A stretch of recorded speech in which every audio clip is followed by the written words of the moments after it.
Hi, I'm Laura, and I'm the founder and creator of Florida Creations, where I design high-quality digital products for crafters and creators. Have you struggled to find the perfect frame for your designs in Canva? One that may fit your project or just limits your creativity? Or if you do, the quality just isn't there and you aren't even shown how to use them? Well, you're not alone, and that's exactly the reason why I created these frames. Unlike Canva's built-in options or other frames that you'll find online, my frames are designed to give you more flexibility and control over your designs while teaching you how to use them so that you can create professional-looking designs in just a few clicks. Once you purchase the file on Etsy, you'll receive a download link. That link will allow you to download a PDF file. Within that PDF file, you will find a direct link to your Canva frames. Before clicking that link, make sure that you already have a Canva account set up and that you're logged in. My frames work with both the free version as well as a paid version of Canva. Also, inside that PDF, you will find links to my social media, my newsletter, and my Facebook group. As I grow, I plan to randomly provide free files for my members of the group as well as the e-news. So be sure to join those if you want access to those files. Please keep in mind that these frames are designed exclusively for Canva. So with that said, I can't guarantee that they will work with any other software, and unfortunately, I'm not able to support them outside of Canva. If you found this video randomly and love the idea of using my frames, you can check them out in my Etsy shop. I've provided a link for them in the description below. If you're here because you've already purchased those frames from my shop, thank you so very much. I do appreciate your support, and I'm excited to help you get started. So let's dive in and learn how to use these frames, shall we? When you first download my frames, the first page you're going to see is the thank you page. You're more than welcome to go ahead and right-click and delete this page if you so choose, or you can even look at the letters because I did use these frames to create this. But it's simply just a placeholder to tell you thank you, and I appreciate your support. The next page, I went ahead and left these letters in here for you so you can see how I made them, and if you want to use them, you're welcome to do so. But it's just my gift to you since I already made them. Why not share them, right? Personal note, the beach one's my favorite, and the honey. I think those are my two favorite ones. Third page will take you to this video. So if down the road you hadn't used these frames in a while, or you can't remember something I had shown you, you're welcome to return to this video at any time simply by clicking on that YouTube button right there. So the real reason you guys are here, for the frames. To make this tutorial quick and simple, we're only going to use one letter so that way you can take a gander at how these are done. Now, the top one is going to be grouped, and you're more than welcome to take a look at it, but I just provided it this way. If you have multiple frames, you can see by a quick glance exactly which ones these are. Let's get started and create a frame. Let's grab the letter D. The best thing to go ahead and do is grab all the letters that you plan to use in whatever word you're going to make. So if you're going to say goodbye, grab all those letters, then you're going to right click on that letter, copy it, and then you're going to go ahead and go to the page that you're going to make your image in. In this case, we're just going to add a page to this one so it's easier. I'm going to go ahead and paste that letter in here, and I'm assuming you guys know how to do that. We're just here to learn how to do the frames, right? But if you need questions answered, feel free to send me a message and I'll help you out. Now, I have noticed in these frames while using it that the frame's shadows are perfect on this size, but the more you scale it, sometimes the shadow does not scale properly with it, but that's okay. Don't worry about it. We can fix that, and I'll show you how to do that as well. You will notice that the frame is grouped. When you click on it, go ahead and go to position, and over here you will see that frame.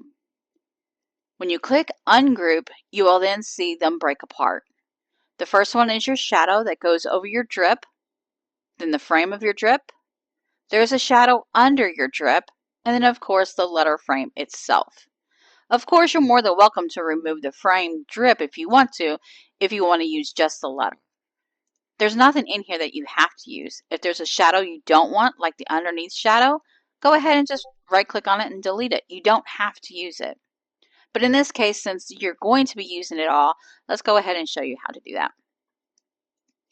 Now, The tricky part is because the frames are in certain layers and there's images on top of them, the images are going to stop you from dropping anything inside of your frame. With that being said, let's go ahead and grab a letter. We're going to go to the D here. And because the shadow actually, if you see that purple line that appears when I go over that, that is where that shadow sits. So you could technically go below that line and drop any image and it will work without you having to move that. So let me show you how to do that. Go to Effects, and we're going to grab this pink. Bam, easy, because I dropped it under that purple line. Let me undo that real quick for you.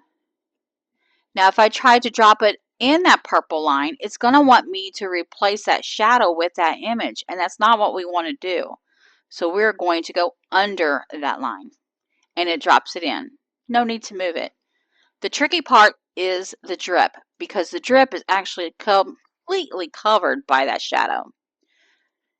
If you don't want to mess with the shadow and potentially mess it up, then all you have to do is just click on the shadow layer up here on top and drop it below your frame. Now your frame is actually above your shadow. Now you'll be able to take the image file that you want to use and drop it inside of there. Then simply go back, go to your shadow frame, and drag it back on top.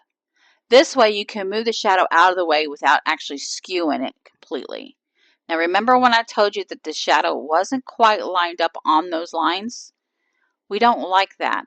So make sure you have your shadow selected, and when you go to skew this to fit it to the frame, make sure you always use the corner nodes. Never ever use the side or top bottom to do the skewing, or it will cut off of your image frame. See how that does that? If I use the top one, it actually cut the shadow off. We don't want to do that. We're going to use a corner node and we're going to scale. But also notice when I go to scale, I can't get it to snap right to that frame.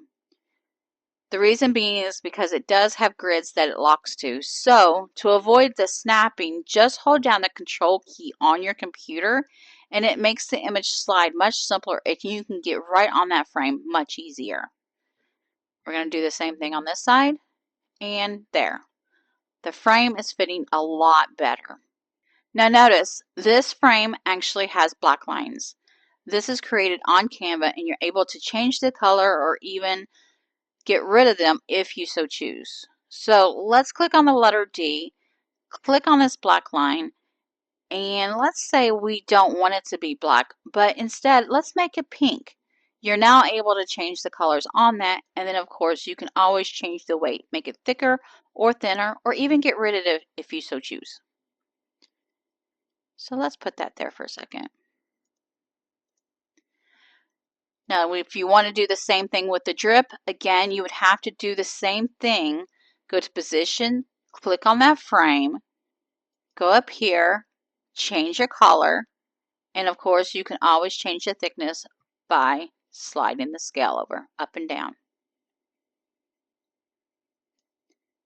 There's one more thing I want to show you on these frames that is kind of cool. Just because you downloaded a drop shadow that's black, it does not mean it has to stay black. So if you actually got a darker image, let's find a darker image real quick and I'll show you exactly what we're talking about.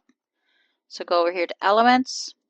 Let's find let's say dark background. Just don't want it black, but well, black will work too. Who cares? Let's try that. Oop, come back. I just somehow did that. Let's grab this one. Let's put this in there. Let's get rid of the border on the drip because I don't want that to obscure anything at the moment. I'm going to get rid of this completely. We'll make it black. That looks kind of cool.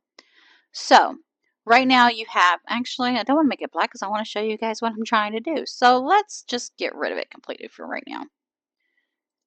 Because I clicked on it, it went to the drop shadow. So we want to make sure we're always on the frame when we do that. And we're going to get rid of this weight there. Now all you see is the shadow and the black, but you can't see that drop shadow underneath the second shadow. This one right here. So let's click on that one. Let's say you want a glow up underneath your drip. So make sure you have that shadow selected. Go to Edit, go to Duotone, go to Custom, and here you will see highlights and shadows and an intensity. Change your highlight and your shadow both to white. And did you see how that changed the shadow? Look at that. Oops. Z. I Control Z to undo what I just did because I didn't mean to do that. So let's go back to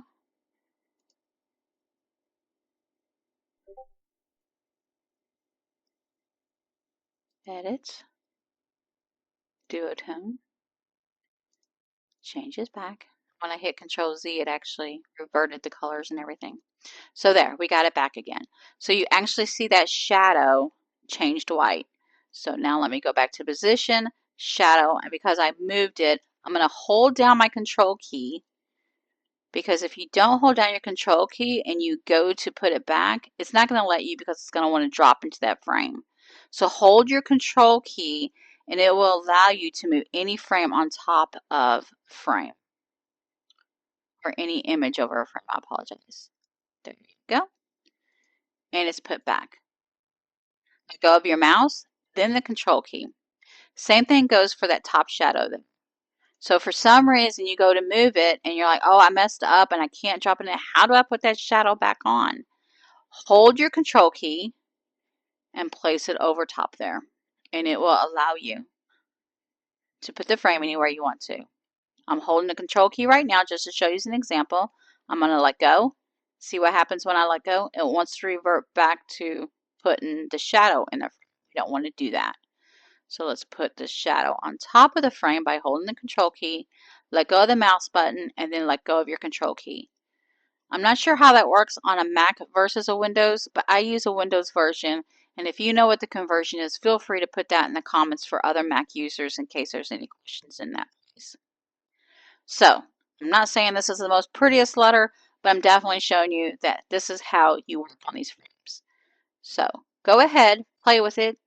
I would love to see pictures, and if you feel that I earned it, I would appreciate a 5-star review in my Etsy shop, and I thank you so much for supporting me.